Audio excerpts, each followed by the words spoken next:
ओम नमः शिवाय। आप सभी शिव भक्तों का शिव पुराण की इस परम पावन कथा श्रवण में हार्दिक स्वागत है, अभिनंदन है और सभी शिव भक्तों को मेरा सादर प्रणाम। जैसा कि आपको विदित है, हम नित्य प्रतिदिन शिव पुराण की कथा का श्रवण करते हैं और उसी क्रम में आज हम जो पंचोदश अध्याय है विद्वेश्वर संहिता के अंतर्गत आने वाले उसकी हम कथा का श्रवण करेंगे। आप सभी भक्तों से निवेदन है कि आप भगवान भोलेनाथ को हर हर महादेव का नाम लेके उनके चरणों का ध्यान करके साक्षात प्रकट मान करके इस कथा को श्रवण करें और उनको मन ही मन ध्यान करें। ऋषियु उच देशान्दी क्रमशो भूहि सूतु सर्वार्थवित्तम। सूतुवाच शुद्धं ग्रहं सफलं देवज्ञादि कर्मसु ततो दशगुणं गोष्ठं जलतीरं ततो दशगुणं बिल्व तुल्यस्तमूलकं ततो देवालयं विद्यातीर्थं तीरं ततो दशगुणं नाग्यास्तीर्थद्वास्तौ ततो दशगुणं नद्यास्तीर्थनदास्ततो दश सप्तगंगा नदीतीर्थं तस्या दशगुणं भवेत्। गंगा गोदावरी चैव कावेरी ताम्रपर्णिका सिन्धुश्च सर्वैरेव सप्तगंगा प्रकीर्तिता। ततोऽब्धितीरे दश च पर्वताग्रे ततो दश सर्वस्मादधिकं ज्ञेयं यत्र वा रोचते मनः कृते पूर्णफलं ज्ञेयं यज्ञदानादिकं तथा।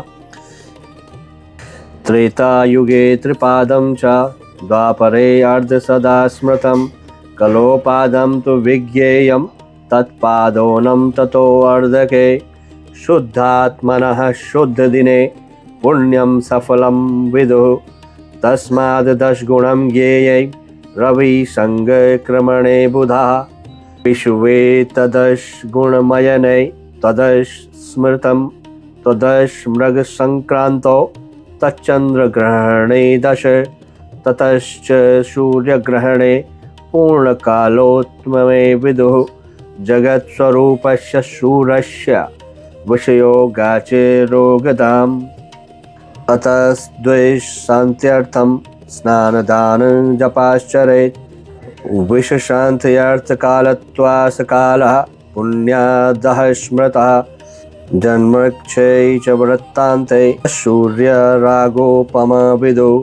महता संगकालश्च कोटयर्कग्रहणविदुः।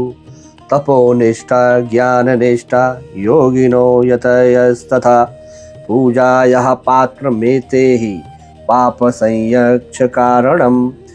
चतुर्विंशतिलक्षं वा गायत्रा जपसंयतुः ब्राह्मणस्थो भवेत् पात्रं सम्पूर्णफलभोगदम्। पतनात्रायत इति पात्रशास्त्रे प्रयुज्यते। धातुश्च पातकात्राणां तत्पात्रमित्यभिधीयते। गायकं त्रायते पाता गायत्री च हि सा। यथार्थहीनो लोकस्मिन् परस्यार्थ न यच्छति। अर्थवान्निः यो लोके परस्यार्थं प्रयच्छति। स्वयं शुद्धो हि भूतात्मा नरान् संत्रातुमर्हति। गायत्री जप शुद्धो हि शुद्ध ब्राह्मण उच्यते। तस्माद् दाने जपे होमे पूजायां सर्वकर्मणि दानं कर्तु तथा तातृं पात्रत्वं ब्राह्मणो अर्हति। अन्नस्य क्षुदितं पात्रं नारी नरमयात्मकम्।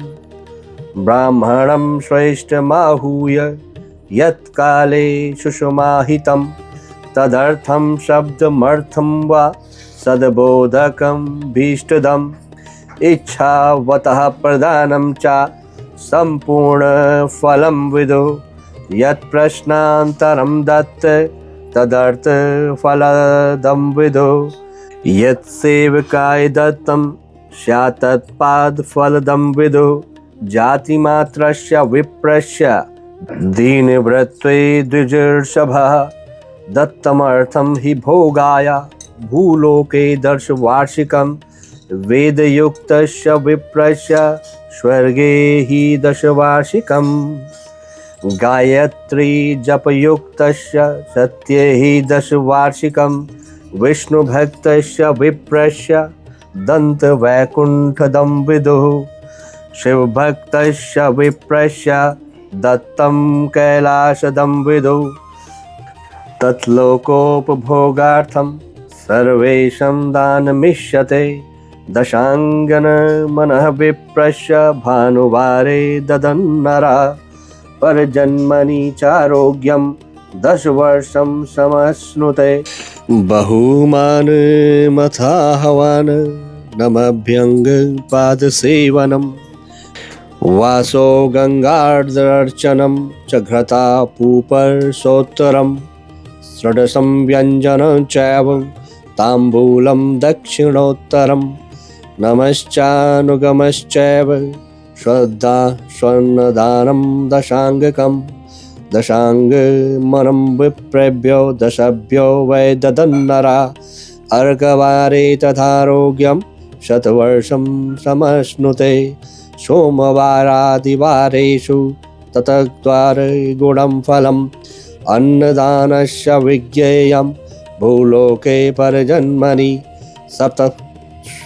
सप्तस्वपि च वारेषु दशभ्यश्च दशाङ्गकम् अन्न दत्त्वा 100 वर्षमारोग्यादिकमश्नुते एवं शतेभ्यो विप्रेभ्यो भानुवारे ददन्नरः सहस्रवर्षमारोग्यं सर्वलोके समश्नुते सहस्रेभ्यस्तथा दत्त्वायुर्वर्षं समश्नुते एवं सोमादिवारेषु विज्ञेयं हि विपश्चिता भानुवारे सहस्राणां गायत्रीपूतचेतसाम् अन्नं दत्त्वा सत्यलोके आरोग्यादि समश्नुते आयुतानं तथा दत्त्वं विष्णुलोके समश्नुते अन्नं दत्त्वा तु लक्षाणां रुद्रलोके समश्नुते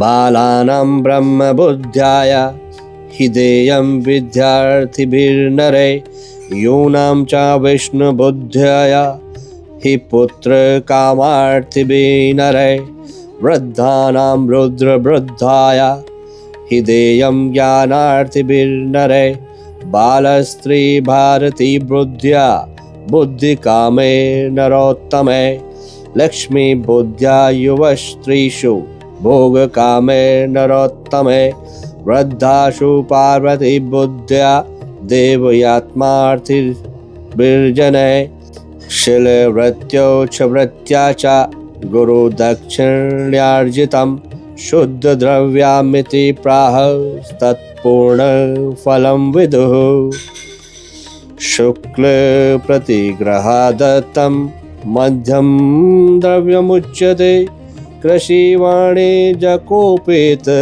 मधं द्रव्यमुच्यते क्षत्रियाणां विषं चैव शौर्यवाणिज्यकार्तिजम् उत्तमं द्रव्यमित्ताहुः शूद्राणां व्रतकार्जितं स्त्रीणां धर्मार्थिनं द्रव्यं पैतृकं वर्ततं तथा गवादीनं द्वादशानां चैत्रादिषु यथाक्रमं स्वयंभूयावपुण्यकाले दद्यादिष्टसमद्वये गोभूतितले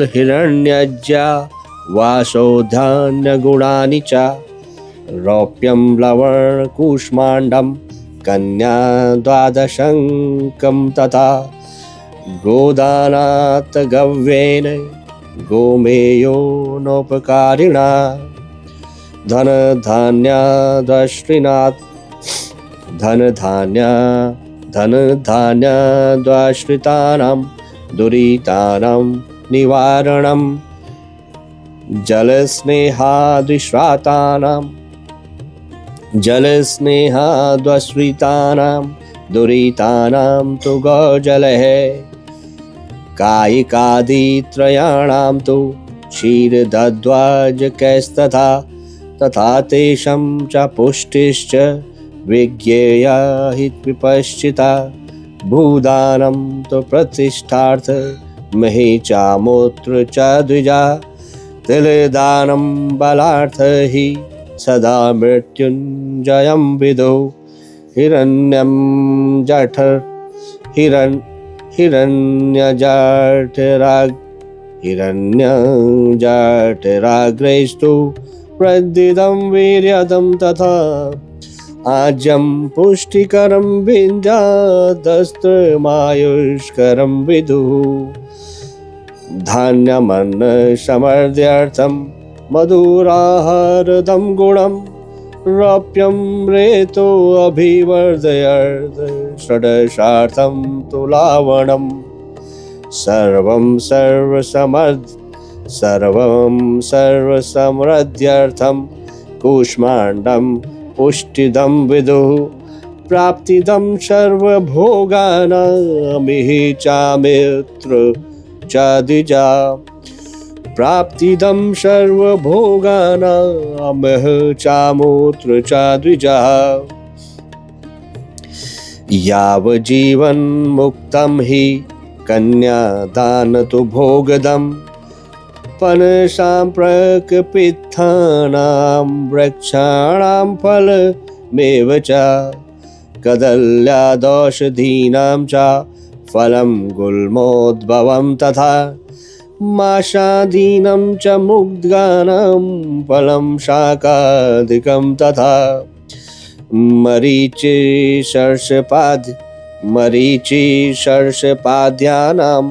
शाकोपकरणं तथा यदत्रो यत्फलं सिद्धं तद्वयं हि विपश्चिता श्रोतादीन्द्रियतृप्तिश्च सदा देया विपश्चिता शब्दादिदर्शभोगार्थं दिगादीनं चतुदिष्टदा वेदशास्त्रं समादाय बुद्धवा गुरुमुखात् स्वयं कर्मणा फलमस्तीति बुद्धिरातिक्यमुच्यते बन्धुराज भयाद् वृद्धि श्रद्धा सा च कनीयसी सर्वभावे दरिद्रस्तु वाचा वा कर्मणा जये वाचा वा कर्मणा यजेत् वाचिकं यजनं वेद्या मन्त्रस्तोत्रं जपादिकं तीर्थयात्रं व्रताद्यं हि कायिकं यजनं विदुः येन केनाप्युपायेन अल्पवायादि वा बहु देवतार्पणबुद्धया कृतं भोगाय कल्पते तपश्चर्या च दानं च कर्तव्यमुभयं तदा प्रतिश्रियं प्रदातव्यं श्रवणं गुणशोभितं देवानां तृप्तये अर्थ्यर्थं सर्वभोगप्रदं बुधै इहामुत्रोत्तमं जन्म इहामुत्रोत्तमं जन्म सदा भोगं लभेद बुधा ईश्वरार्पणबुद्ध्या हि कृत्वा मोक्षफलं लभेत् या इमं पठतेऽध्यायं यः शृणोति सदा नरः तस्य वै धर्मबुद्धिश्च ज्ञानसिद्धिः प्रजायते। इति श्री शिव महापुराणे प्रथमाया विद्वैषर संहिताया देश काल पात्रादिवर्णनम नाम पंचदशोऽध्यायः। इस प्रकार ये जो 15वां अध्याय है, जिसका कि नाम है देश काल पात्र आदि वर्णन, इसका यहाँ पे समापन हुआ। और इसमें बताया गया है कि किस प्रकार से जो देश काल या पात्र हैं या क्या क्या चीज़ें हैं या किस किस भगवान जी हैं, उनका जो है जैसे गंगा स्नान हो गया, यज्ञ हो गया या दान हो गए, कौन से दिन कौन से दान हो गए, इन सब चीज़ों का वर्णन किया गया है और बताया गया है कि कैसे ये सब करने से अभीष्ट की प्राप्ति होती है।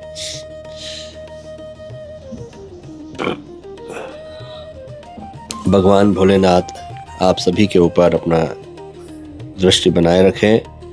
आप जब ये कथा को श्रवण करें, संस्कृत के श्लोक होने की वजह से अगर ये आपकी अर्थों का संशोधन नहीं हो पा रहा है या आप नहीं कर पा रहे हैं, तो आप शांत चित्त से ध्यानपूर्वक भगवान का स्मरण करें, वो भी बहुत काफ़ी होगा। भक्तों, इस प्रकार आज की जो कथा श्रवण है उसका यहीं पे हम समाप्त करते हैं। और आज के जो अध्याय है, जिसमें जो 15वां अध्याय है, इसमें जो बताया गया है वो मूलतः देश काल पात्र और दान आदि का विचार के बारे में बताया गया है। तो ऋषियों ने सबसे पहले पूछा था सूत जी से कि आप हमको जो है देश काल आदि का वर्णन करें, ये उन्होंने पूछा था। और सूत जी ने फिर उसके विषय में बताया कि कहाँ कहाँ पे जैसे कौन सी जगह है। तो उसमें उन्होंने बताया कि जो शुद्ध घर होता है वहाँ पे फल मिलता है। अपने घर में किए हुए कुछ भी, जैसे आपका घर है शुद्ध स्थिति में है, तो वहाँ पे देव यज्ञ जो होता है उसका शास्त्रोक्त जो फल होता है वो सब मात्रा में देने वाला होता है। गौशाला में घर के स्थान की जो अपेक्षा है वहाँ 10 गुना फल मिलता है।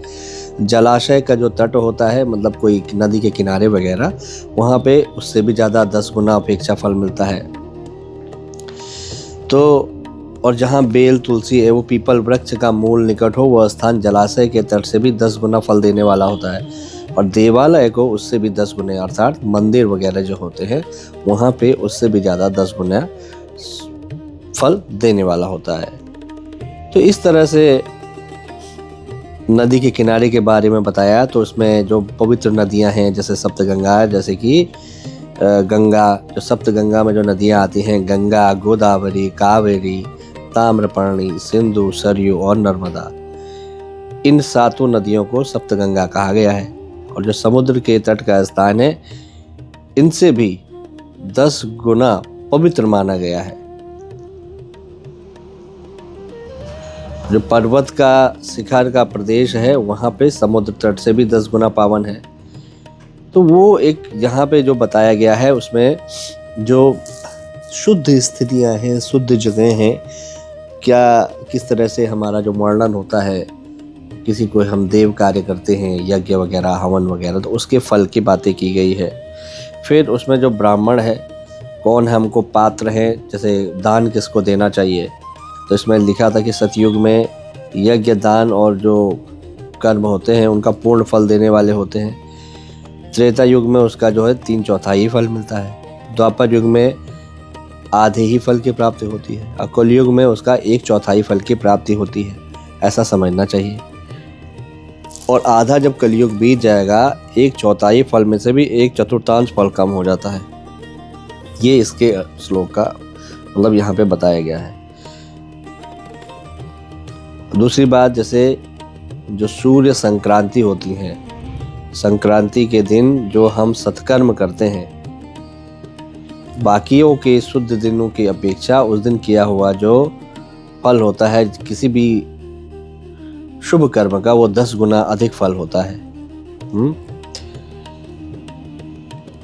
और जो तमाम योग और दक्षिणायन के प्रारंभ होने से ये सारे योगों के बारे में बताया गया है।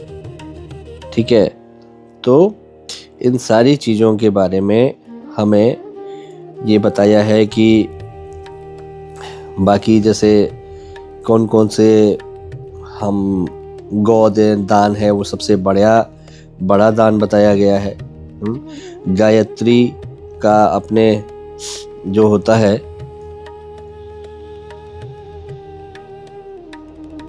उसका जो पात्र होता है, ठीक है,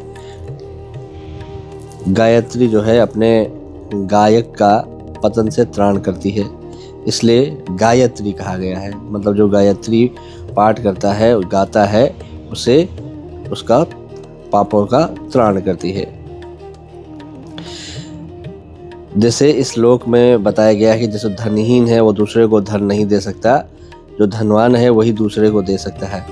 उसी तरह से जो स्वयं जो शुद्ध है, पवित्र आत्मा है, दूसरे मनुष्यों का वो उद्धार कर सकता है। और उसी में गायत्री का, इसमें जो गायत्री मंत्र है वो शुद्ध बताया गया है। तो वो जब शुद्ध है तो खुद ही फिर दूसरों को शुद्ध करेगा।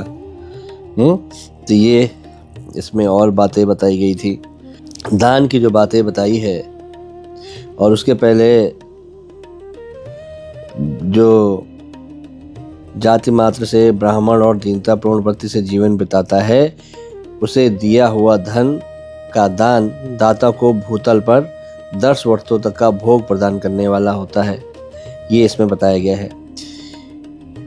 अगर वही दान जो वेद वेत्ता ब्राह्मण है उसको दिया जाए तो वो स्वर्ग लोक में देवताओं के वर्ष से 10 वर्षों तक का दिव्य भोग देने वाला होता है। और अशुद्ध जो धन होता है उससे हमको दान नहीं करना चाहिए। क्षत्रियों का शौर्य से कमाया हुआ जो और वैश्यों का व्यापार से आया हुआ और शूद्रों का सेवा वृत्ति से प्राप्त किया हुआ जो धन है वो भी उत्तम द्रव्य कहलाता है। धर्म की जो इच्छा रखने वाली स्त्रियां हैं, जो धन पिता और पति से मिलता हुआ है वो उनके लिए उत्तम है। मतलब इसमें ये प्रश्न है कि कौन किस तरह का धन का यूज़ करे आदमी या इस्तेमाल करे अपने पुण्य करने के लिए या किसी तरह के पुण्य कर्मों में। अगर धन के इस्तेमाल का बात आती है तो कौन सा धर्म शुद्ध अशुद्ध है, ये है। और गौ आदि जो 12 वस्तुओं का चैत्र आदि 12 महीनों में क्रमशः दान करना चाहिए। जो अलग अलग ये वस्तुएं हैं जो इसमें बताई गई हैं उनका अलग अलग महीनों में दान करना चाहिए। जैसे गौ, भूमि, तिल, स्वर्ण, घी, वस्त्र, धान्य, गुड़, चांदी, नमक, कोहड़ा और कन्या, ये 12 वस्तुएं हैं, ठीक है। इनमें गोदान से कायिक, वाचिक, मानसिक पापों का निवारण होता है। ब्राह्मणों को भूमि का दान करने से इहलोक और परलोक में प्रतिष्ठा मिलती है। तिल का दान बल वर्षक एवं मृत्यु का निवारक होता है। स्वर्ण का दान जठराग्नि को बढ़ाने वाला और वीर्यदायक होता है। इसी तरह इन सारे जो दान हैं, जो दान की वस्तुएं हैं, उनके दान से क्या हमें लाभ होता है वो बताया गया है। और तो इसी तरह की ये जो संस्कृत के जो अभी जो इसका जो महत्व बताया गया है वही इसमें आप लोगों के समक्ष मैंने रखा है। और भगवान भोलेनाथ के प्रति जो आपकी श्रद्धा है उसमें दिन प्रतिदिन बढ़ोतरी होनी चाहिए, ये मैं कहूँगा, क्योंकि भगवान सब कुछ देने वाले हैं। मोक्ष और मोक्ष, भुक्ति और मुक्ति दोनों के प्रदाता हैं। केवल आपको उनमें श्रद्धा रखनी है, विश्वास रखना है। और एक बात और मैं कहूँगा, या जो मैंने इन्हीं शिव पुराण के जो अध्ययन के समय मुझे इसी पाठ का जो हम अभी कर रहे हैं इसके पहले वाले पाठ में उसमें विशेष रूप से बताना भूल गया था। तो इसमें यह है कि पुण्य क्षेत्रों के बारे में जो बताया गया था कि जो पुण्य क्षेत्र हैं, पुण्य क्षेत्रें कृतम पुण्यम बहुमा ऋषि मृच्छति, पुण्य क्षेत्रें कृतम पापम महादंड कपि जायते। पुण्य क्षेत्र में, ठीक है, जो पुण्य क्षेत्र होते हैं उनमें जो अनेक प्रकार से अगर आप छोटा सा भी एक पुण्य कर रहे हैं, ठीक है, वो बहुत ज़्यादा फल पाने का काम करता है। जैसे अगर हम किसी तीर्थ में जा रहे हैं, जो तीर्थ है, कोई भी तीर्थ हो, तो वैसे तो कहा गया था कि जो रुद्र लोक प्रदान करने वाले बहुत से क्षेत्र हैं, बहुत सारे क्षेत्र हैं, इसमें बताया गया है। ताम्रपर्णी और वेगवती नदियों, जो नदियां हैं, ये ब्रह्मलोक की प्राप्ति का फल देने वाली हैं। और इन्हीं नदियों के दोनों तटों पर कितने ही स्वर्गदायक क्षेत्र हैं। इन दोनों के मध्य जो है बहुत से पुण्य क्षेत्र बताए गए हैं, और वहाँ निवास करने वाला विद्वान पुरुष वैसे फल का भागी होता है। सदाचार, उत्तम वृत्ति तथा सद्भावना के साथ जो मन में जिसके दया हो, विद्वान पुरुषों के तीर्थ में ये सारे जो शुभ लक्षण हैं उनको लेके विद्वान पुरुष या जो भी लोग हैं उनको तीर्थों में निवास करना चाहिए। वहाँ पे सद्वृत्तियों में लगना चाहिए मन, भगवान के आश्रय होना चाहिए, भगवान की पूजा आराधना, इन सद्वृत्तियों में हमारा मन लगना चाहिए। दुराचार में हम वहाँ पे संलग्न ना हो। तो उसी के विषय में बताया गया है कि पुण्य क्षेत्र में किया गया थोड़ा सा पुण्य बहुत सा फल देने वाला होता, उसको एनलार्ज कर देता, बहुत बढ़ा देता है। वो छोटा सा एक आपने अगर पुण्य कर्म किया है तो उसका फल बहुत ज़्यादा हो जाता है, बहुत बड़ा हो जाता है। इसी तरह वहाँ पे छोटा सा पाप बहुत बड़ा पाप हो जाता है। तो इसलिए पुण्य क्षेत्र जो हैं वहाँ पे, और कह रहे हैं कि जो इसमें बताया गया है कि जो तीर्थों में जो हम कोई भी पाप करता है तो वो वज्र के लेप के समान होता है, और वो ऐसा होता है कि उसका कई वर्षों तक, वर्षों तो छोड़ दीजिए आप, कई कल्पों तक उसका पीछा नहीं छूटता है इंसान के जो प्रारब्ध हैं या कर्म हैं उनसे। तो इसमें ये बताया गया है। इस प्रकार अपनी वाणी को यहीं पे मैं विराम देता हूँ। भगवान भोलेनाथ सभी को सुख, समृद्धि, भक्ति, मुक्ति, भुक्ति प्रदान करने वाले हैं, और हम आप सहित सभी उन्हीं की शरण में हैं। उन्हीं भगवान महेश्वर देवादिदेव महादेव की पूजा आराधना करते हैं। हर हर महादेव। ओम नमः शिवाय। जय श्री केदार।